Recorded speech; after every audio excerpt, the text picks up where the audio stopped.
Bonjour. Donc aujourd'hui, on va voir ensemble l'exploration biochimique du pancréas exocrine. Donc les objectifs du cours sont la connaissance du rôle du pancréas, la composition de son suc et la régulation de sa sécrétion, les moyens d'exploration biochimique de cette fonction exocrine, ainsi qu'un aperçu sur les pathologies liées à un dysfonctionnement du pancréas exocrine. Donc le pancréas est une petite glande qui est située dans la région épigastrique gauche. Donc, qui dit une glande, ça veut dire on pense à une production, à une synthèse, production d'hormones. Cette glande, elle s'ébauche dans le duodénum. Donc, il a un double rôle exocrine, rôle endocrine. Le rôle endocrine donc, concerne la sécrétion justement des hormones, notamment l'insuline, glucagon, somatostatine dans le milieu intérieur, c'est-à-dire dans la circulation sanguine. Donc, ils sont impliqués dans la régulation du métabolisme. Contrairement à la fonction exocrine, qui est l'intitulé de ce cours, c'est la sécrétion dans le milieu extérieur du suc pancréatique, qui est constitué d'enzymes, d'eau et d'électrolytes. Donc, ce suc, il est sécrété dans le duodénum. Donc, dans l'intérêt, c'est d'assurer la digestion et l'absorption des aliments. Donc, le rôle du pancréas exocrine, il permet la digestion des macromolécules grâce à la sécrétion des enzymes et neutralise l'acidité gastrique grâce à la sécrétion d'eau et d'électrolytes, notamment les bicarbonates. Donc, l'unité fonctionnelle du pancréas, c'est l'acini. Donc, l'acini, est constituée de cellules centroacineuses impliquées dans la sécrétion d'eau et du bicarbonate, et les cellules acineuses qui renferment des grains de zymogènes qui contiennent les enzymes et proenzymes.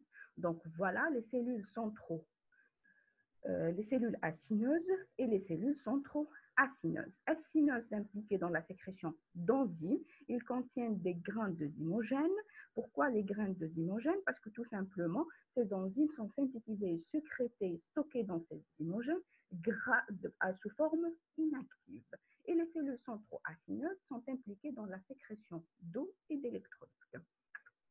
Donc, ce suc, c'est un liquide incolore, aqueux et alcalin, pH 8. Donc, c'est pour ça qu'il assure la neutralisation de l'acidité gastrique, isotonique au plasma, constitué d'eau, d'électrolytes et d'enzymes. Donc, sa production se fait de façon discontinue, donc liée à des stimulus. Donc, il y a une régulation, une stimulation et une inhibition de la sécrétion du suc pancréatique. Donc, ce suc, il renferme 4 types d'enzymes, des enzymes protéolytiques, des enzymes lipolytiques, protéolytiques pour la dégradation, la digestion des protéines, lipolytiques pour les lipides, des nucléases pour les acides nucléiques et amylolytiques pour tout ce qui est d'origine glucidique. Donc, ces enzymes du suc, donc on a dit qu'ils sont sécrétés, stockés dans des zymogènes, des graines de zymogènes sous forme inactive. Donc ce sont des proenzymes. Et on a dit que le pancréas exocrine s'ébauche dans le duodénum. Donc dans le duodénum, à pH 6, 7, donc une entérokinase, donc l'entérokinase, donc enzyme qui se trouve dans la lumière duodénale, donc à pH optimal 6 à 7. Donc, elle va entraîner l'activation de la trypsinogène en trypsine. Donc, cette dernière, une fois activée, elle va déclencher une cascade d'activation des autres proenzymes, donc qui deviennent ainsi activés. Donc, cette inactivation des enzymes, elle est très importante et d'ailleurs, l'organisme, il possède des moyens de protection contre l'activation inappropriée des proenzymes. C'est-à-dire que l'organisme, il possède 4 mécanismes pour éviter une activation inappropriée, inadéquate des proenzymes. Ils s'activent uniquement en cas de besoin. Donc, la protection pancréatique contre l'activation inappropriée se fait par suite. Donc, la trypsine, elle est activée uniquement au niveau du duodénum. Donc, elle ne peut pas s'activer ailleurs. Donc, les enzymes sont sécrétées sous forme de pro-enzymes inactifs, donc sont synthétisées dès le début sous forme inactive. Donc, la présence des inhibiteurs de protéases plasmatiques, tels que les alpha-1 antitrypsine et les alpha-2 macroglobulines, et la présence aussi des inhibiteurs sécrétoires pancréatiques de trypsine hépatique. C'est un facteur hépatique qui évite l'activation inhibe la sécrétion pancréatique de la trypsine et son activation. Donc, ce sucre pancréatique, il est sous contrôle. On a dit que la production, elle est discontinue, sous contrôle lié à la présence de stimulation. Il y a un contrôle nerveux et un contrôle hormonal. Donc, le contrôle nerveux, le système parasympathique, il augmente les sécrétions, le système sympathique diminue les sécrétions. Contrairement au contrôle hormonal, donc il est sous contrôle de deux hormones, donc intestinales, qui sont la sécrétine et la cholécytokinine. Donc, il y a toujours, il faut noter que malgré que la production, elle se fait de façon discontinue, elle est liée à des stimulus, mais quand même, il y a une sécrétion basale continue et faible, ce qu'on appelle la voie constitutive. Il y a une sécrétion qui est régulée, qui est en réponse au repas. Donc, elle passe par trois phases, une phase céphalique, une phase gastrique et une phase intestinale.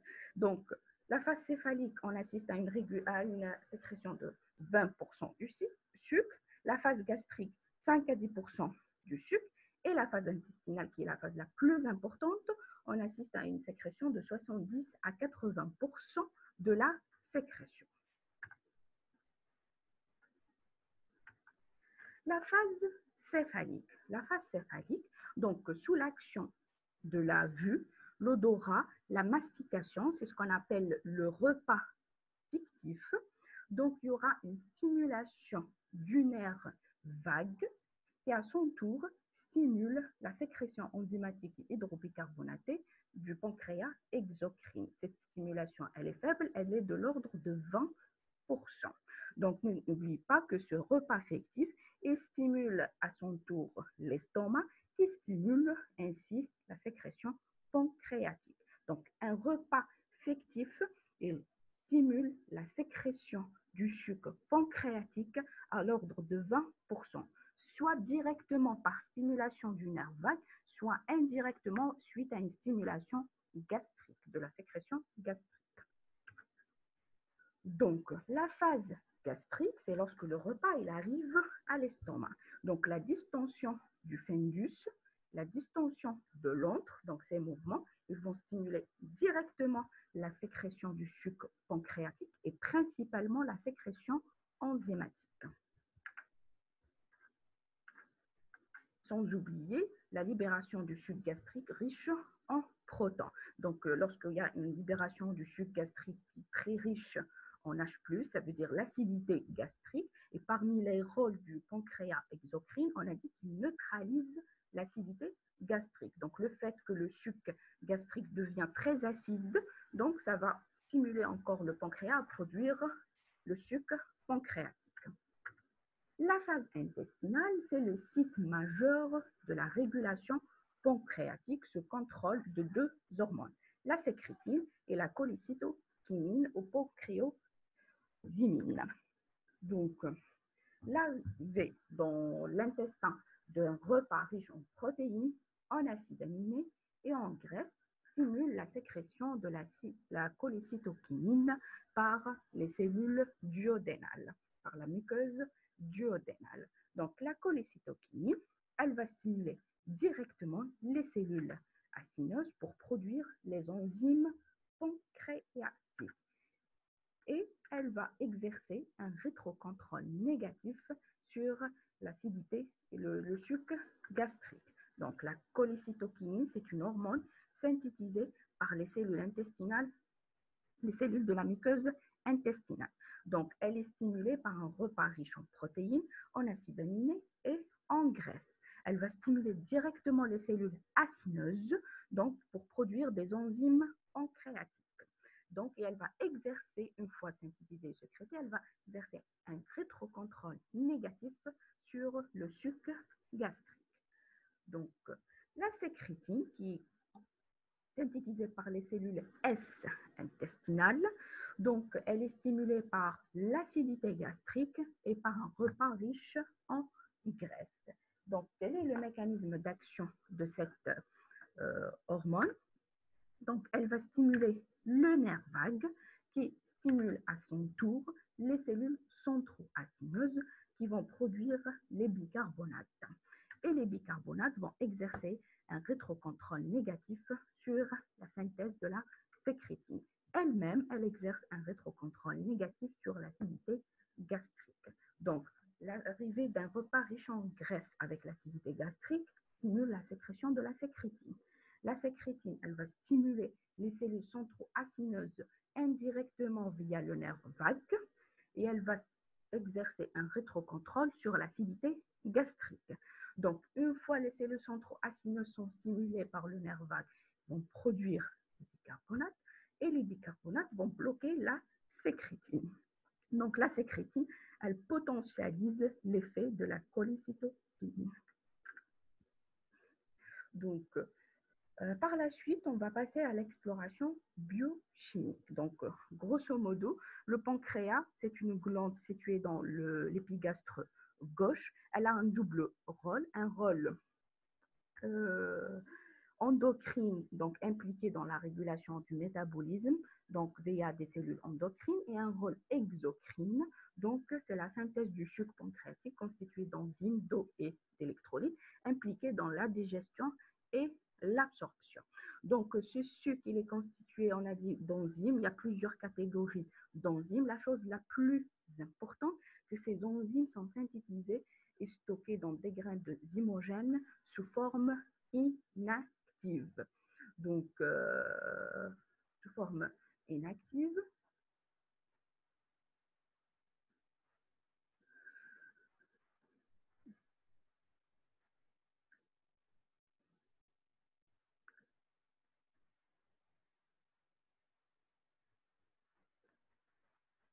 Donc, sous forme inactive. Donc, cette inactivation, donc,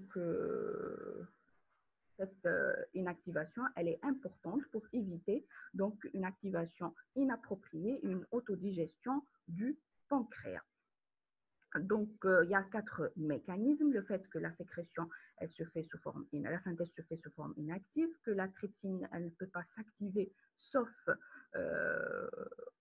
au niveau du duodénum, ainsi que la présence des antiprotéases plasmatiques et des facteurs hépatiques. C'est la chose la plus importante.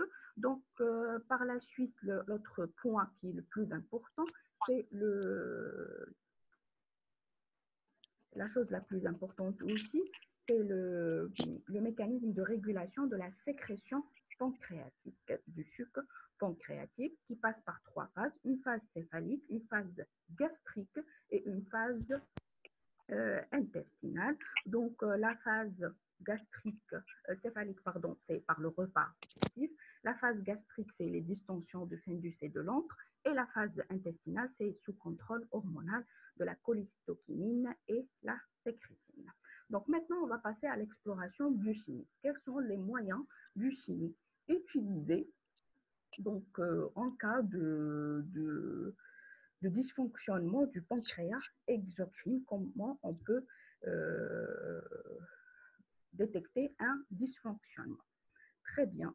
Donc, l'exploration, elle peut se faire sur le sucre pancréatique, exploration sanguine et urinaire, et une exploration sur les selles.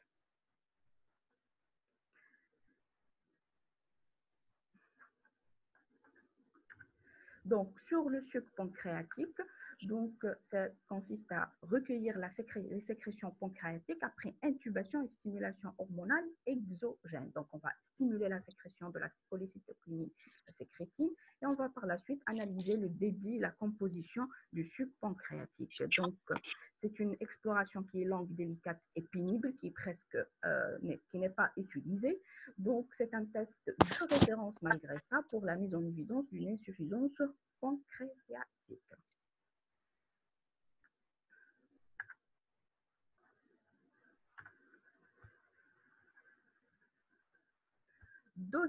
Les dosages sanguins et urinaires. Les dosages sanguins et urinaires sont les plus importants parce que ce sont les plus pratiqués. Donc, on va faire un dosage de l'amylase, un dosage de la lipase. Ce sont les deux enzymes qui sont utilisées pour l'exploration du pancréas exocrine, amylase et lipase. L'amylase, c'est une enzyme libérée, une des enzymes du sucre pancréatique, qui peut être aussi libérée par d'autres organes, notamment les glandes salivaires, l'intestin grêle, les voies urogénitales. Donc, du coup, il y a 5 isoenzymes qui ont la même séquence en acide aminé, même poids moléculaire, mais diffèrent par leur glycosylation et leur migration iso-électrolytique, donc une propriété physico-chimique. Donc, l'amylase, ce dosage de l'amylase, c'est un test d'urgence, donc qui peut se faire sur le sang et sur les urines, contrairement à la lipase, donc qui se fait uniquement dans le sang. Donc l'amylase, elle est dosée dans le sang et dans les urines. La lipase est dosée uniquement dans le sang. Donc on revient à l'amylase, qui est une des enzymes du sucre pancréatique. Donc son dosage constitue un test d'urgence. Donc le sang veineux, donc recueilli sur tube sec ou héparinate de lithium, ou bien les urines fraîchement émises. En cas de conservation, donc si on va différer le dosage dans les urines, donc on doit ramener le pH à 7 pour s'assurer que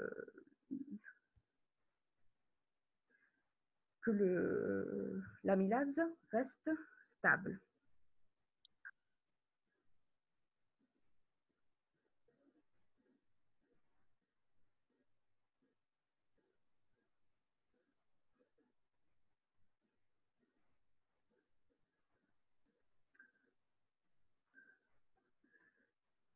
Donc, je répète, le dosage sanguin et urinaire pour faire l'exploration du pancréas exocrine consiste en dosage de l'amylase et de la lipase.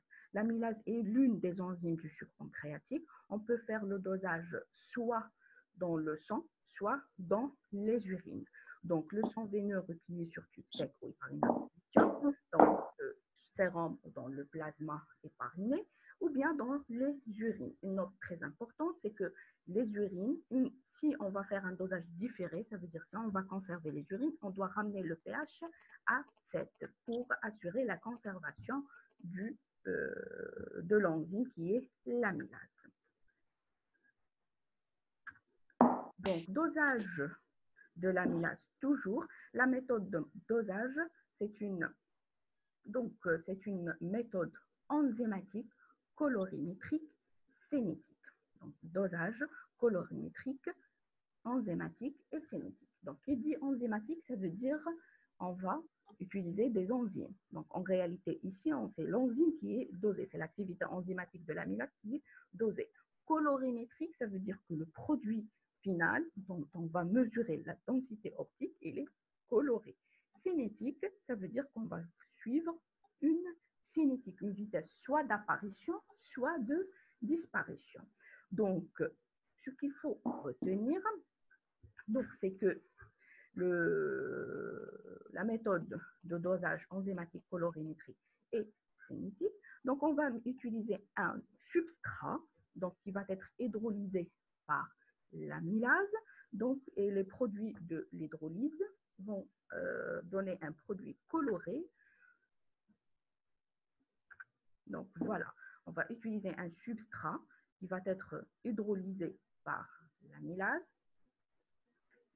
Donc, les produits de cette hydrolyse sous l'action de l'alpha-glucosidase vont donner naissance au paranitrophénol plus glucose. Le paranitrophénol, c'est un produit coloré en jaune, j'insiste, coloré en jaune, dont on va mesurer l'augmentation de l'absorbance à 409 nanomètres. Donc, c'est une méthode enzymatique colorimétrique, donc enzymatique parce qu'il y a des enzymes, colorimétrique, le paranitrophénol, il est coloré en jaune, donc cinétique parce qu'on va suivre la cinétique d'apparition du produit à 409 nanomètres, donc cinétique visible parce que c'est une couleur croissante, donc croissante, donc ça veut dire il y a une augmentation de la sorbance.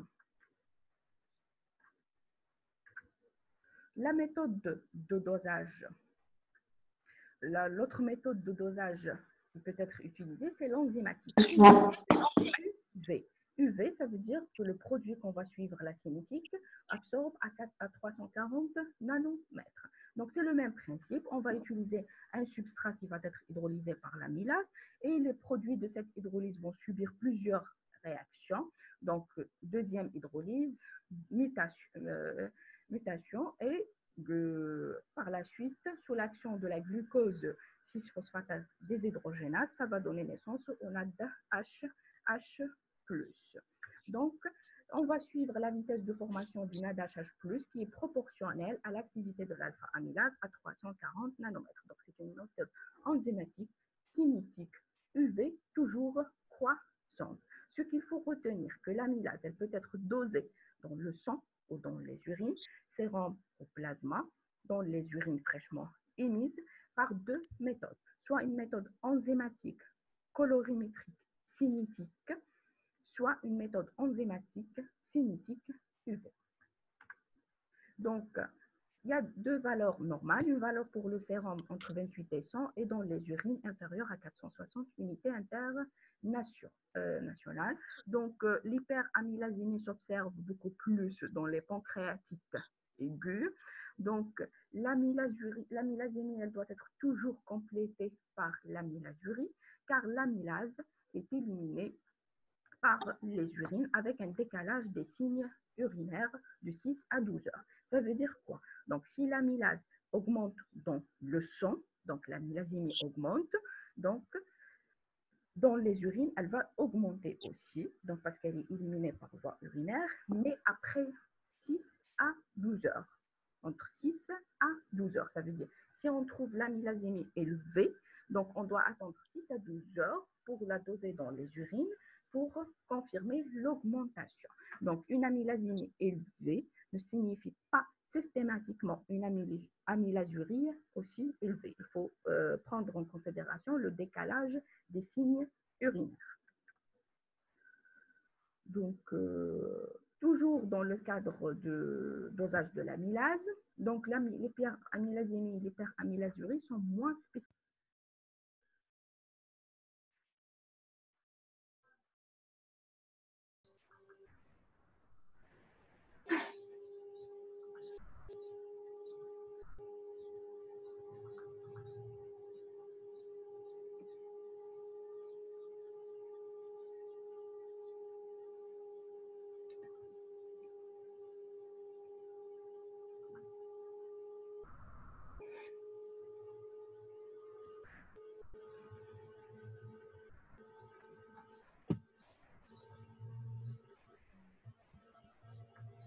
جماعة واش صار؟ Je sais pas si دخلتنا واحد شكون تقص تكتب حتى على كونيكسيون كتبوا فيا Je dois à chaque fois faire غلطاج الواحد لازم تكليكي ادمتر. يقعدوا اون اتون قاعدين يبعثوا لي في الميساج باللي لازم à chaque fois je vérifie. Bien sûr, oui. C'est bon.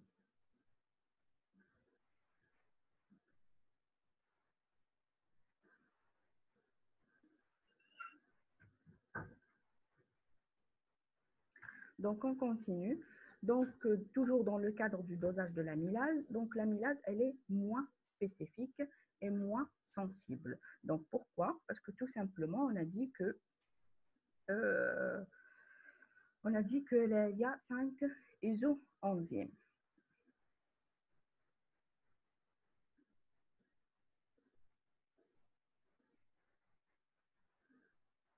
Donc, 5 isoenzymes, elle peut être sécrétée par plusieurs organes, c'est pour ça qu'elle est moins spécifique et moins sensible. Aussi, elle peut être augmentée dans d'autres situations pathologiques, notamment les parotides, les perforations du cercle gastro-intestinal, l'occlusion intestinale haute, lithiase biliaire, rupture de grossesse extra-utérine. Ce sont d'autres pathologiques, donc extra-pancréatiques, qui peuvent entraîner l'augmentation de l'amylase et urinaire.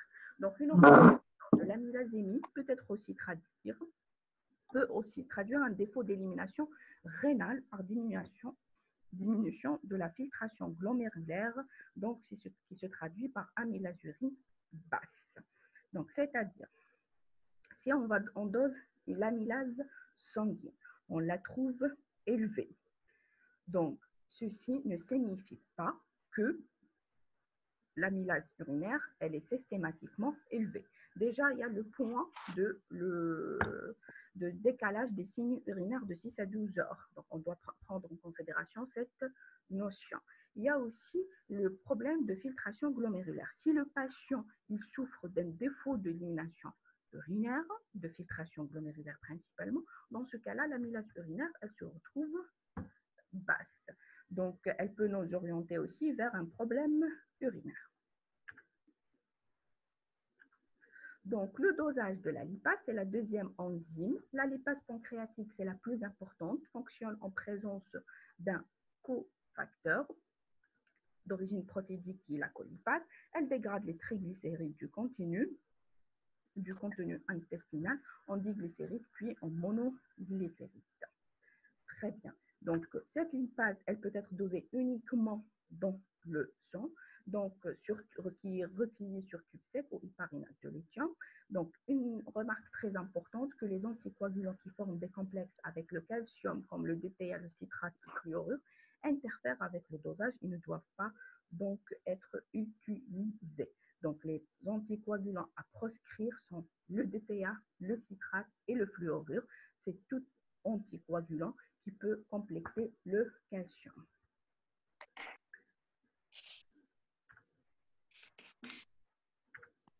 Le dosage de la lipase, il se fait par une méthode enzymatique, colorimétrique, cinétique.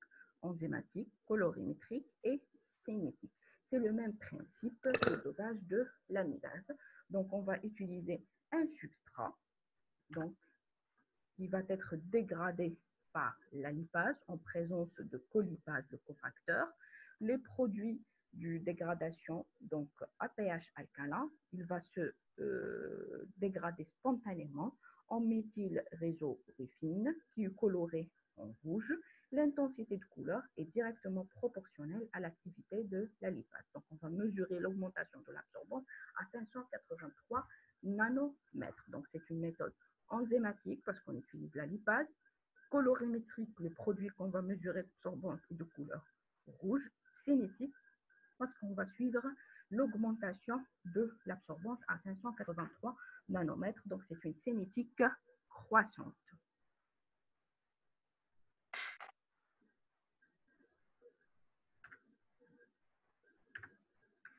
Donc, le dosage de la lipase aussi, comme l'amylase, c'est un test d'urgence. La valeur normale entre 13 et 60 dans le sérum ou dans le plasma. Les hyperlipasémies, donc les pancréatites, s'observent aussi dans les pancréatites aiguës.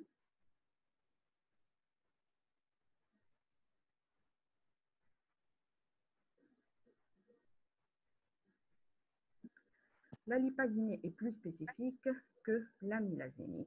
Donc ça, c'est clair parce que la lipase, elle est produite uniquement par le pancréas, contrairement à l'amylase qui peut être produite par d'autres organes. Donc, les hyperlipasémies s'observent dans d'autres pathologies, notamment les pancréatites chroniques, le cancer du tête de pancréas, les atteintes hépatiques et les hypolipasémies dans les premiers mois de grossesse, les maladies infectieuses et l'évolution du diabète. Les tests de surcharge aussi, ce sont des tests utilisés, sanguines et urinaires, utilisés pour explorer le pancréas exocrine. Ils permettent de pallier aux inconvénients de tests directs. On donne aux patients un substrat qui devant être digéré par les enzymes pancréatiques et on réalise des mesures dans le plasma et dans les urines. Donc, on a le test de dilorate de fluoricine et le test de N-benzyl L-tyrosyl para-aminobenzoïque. Donc, le dilorate, c'est un substrat lipidique. Le PABA, c'est un substrat protéique. Normalement, une fois ingérés, ils vont être digérés suite à l'action des enzymes pancréatiques. Donc, le dilorate sous l'action de l'estérase, donc ça donne la fluoricine. et le N-benzyltyrosine PABA sous l'action de la chymotrypsine, ça donne le PABA. Donc, qu'est-ce qu'on va faire? On va doser ces deux produits dans les urines. Et l'interprétation est basée sur la comparaison entre la quantité excrétée et la quantité ingérée. Donc, en calculant un rapport, la quantité excrétée sur la quantité ingérée. Donc, un rapport de fluorescine sur dilorate supérieur à 30%, c'est faire dans le cas normal. Un rapport inférieur à 20%, c'est une insuffisance pancréatique. Ça veut dire qu'il n'y a pas d'enzyme pour ingérer le dilorate de fluorescine. Dans le cas de PABA, un rapport inférieur à 50% signifie qu'il y a une diminution de 20% de la sécrétion pancréatique.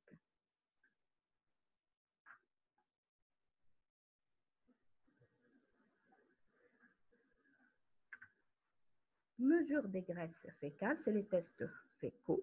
Donc, elle est réalisée sur 3 jours successifs après un apport lipidique suffisant de 70 à 100 grammes par 24 heures. Donc, chez un sujet normal, même après cet apport lipidique, les graisses fécales sont inférieures à 5 grammes par 24 heures. Chez un sujet avec stéatorée, on trouve un taux supérieur à 5 grammes par 24 heures, qui peut être dû soit à une insuffisance pancréatique ou malabsorption intestinale. C'est-à-dire, soit le sujet, le patient, ne digère pas les lipides, il n'y a pas d'enzyme pour dégrader les lipides, il n'y a pas d'enzyme lipolytique, soit même en présence d'enzymes lipolytiques, il n'arrive pas à les absorber à travers la membrane intestinale. Donc, pour faire le diagnostic différentiel, on utilise donc des tests isotopiques, la trioléine 131 et l'acide oléique. Donc, la trioléine et l'acide oléique vont permettre de faire le diagnostic différentiel. Donc, trioléine, donc 3 acides gras qui doivent être d'abord digérés puis absorbés. Contrairement à l'acide oléique, l'ingestion de l'acide oléique, ça passe directement vers l'absorption. Donc, si le patient bloque avec l'acide trioléine, la trioléine, ça veut dire qu'il n'arrive pas à le digérer. Donc, on assiste à une stéatorée. Si on lui donne l'acide oléique, la stéatorée persiste, ça veut dire que c'est un phénomène de malabsorption. Donc, la stéatorée s'observe avec les deux tests, c'est une malabsorption. Donc, si la stéatorée s'observe uniquement avec la trioléine, donc c'est un problème de digestion, c'est un problème d'insuffisance pancréatique. Donc, les pathologies qui sont liées au pancréas exocrine, c'est les pancréatites, l'insuffisance pancréatique, la mucoviscidose et le cancer du pancréas. La pancréatite et l'insuffisance pancréatique sont les deux pathologies les plus importantes. Donc, la pancréatite, c'est une inflammation du pancréas associée à une lésion cellulaire. Donc, libération des protéases pancréatiques qui vont entraîner une autodigestion et une pancréatite, donc une activation inappropriée des enzymes. Elle se produit dans un spectre de gravité et un spectre de durée. Et la mortalité, elle est de l'ordre de 2 à 5%. Le début, il est brutal. La douleur, elle est quasi constante. Il y a une irradiation dorsale transfixante. Elle est de type crampe associée à une fièvre. Donc, nausées, vomissements, ictère et d'autres signes, voire l'hémorragie. Le diagnostic positif repose sur l'association des signes cliniques et biologiques et radiologiques, donc l'association de la douleur typique et l'élévation significative de la lipasémie, donc 3 fois la normale. Donc, signes cliniques qui sont la douleur typique, plus augmentation de la lipase 3 fois normale. Donc, ceci signifie une pancréatite aiguë, bien sûr. Donc, elle se caractérise par une augmentation de l'amylase et de la lipase, donc avec une cinétique très spécifique, donc qui concerne l'amylasémie, l'amylasurie, lipasémie, avec un début, un pic et une normalisation. Et c'est l'autre raison pour laquelle la lipase est le meilleur indicateur, parce que tout simplement, elle se caractérise par un pic précoce et une normalisation retardée, ce qui permet un diagnostic rétrospectif. Donc, plus elle associe d'autres variations biologiques, notamment la glycémie, la transaminase, l'LDH, la calcémie et aussi l'augmentation des leucocytes. Donc, l'insuffisance pancréatique, donc c'est un déficit sécrétoire lié à une distribution progressive du parenchyme pancréatique, une obstruction des canaux pancréatiques ou bien à la combinaison des deux processus, ce qui entraîne une malabsorption. Donc, l'insuffisance pancréatique constitue en fait, et non pas une maladie, mais un état pathologique. Elle est souvent associée à des maladies comme les tumeurs pancréatiques, la pancréatite chronique, la mucoviscidose. L'insuffisance pancréatique signifie stéatorée, associée à une stéatorée, amaigrissement, déficit en vitamines liposolubles. Donc, voilà, c'est les deux pathologies les plus importantes. Les autres pathologies, donc, les autres pathologies donc, sont disponibles sur le PDF sur le blog. Vous pouvez les consulter. Mais les deux pathologies les plus importantes, c'est bien la pancréatite aiguë et l'insuffisance pancréatique. Donc, la pancréatite aiguë, donc, c'est une inflammation et l'insuffisance pancréatique, c'est un état pathologique qui va conduire à une malabsorption. Donc, ça, c'est le résumé du cours. Le cours complet, toujours, il est disponible sur le blog. Donc, si vous avez des questions, vous pouvez les poser maintenant, donc avant de terminer, clôturer le cours.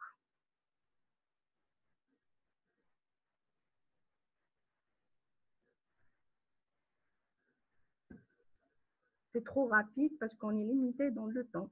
C'est 30 minutes.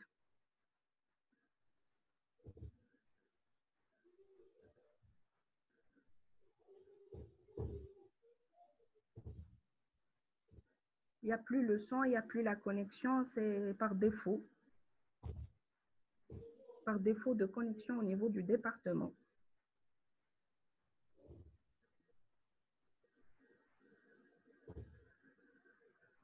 On a commencé à 13h30.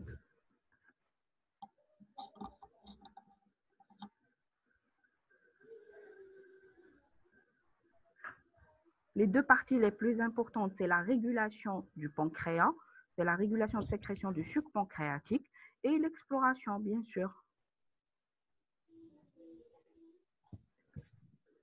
La première partie, elle est très claire, aussi bien sur le résumé d'aujourd'hui que sur le cours qui est disponible dans le blog.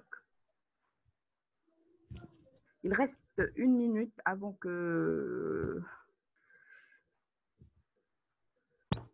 Elle est disponible sur le blog avec plus de détails. Cette présentation, ces diapos sont uniquement un résumé des diapos qui sont disponibles sur le blog.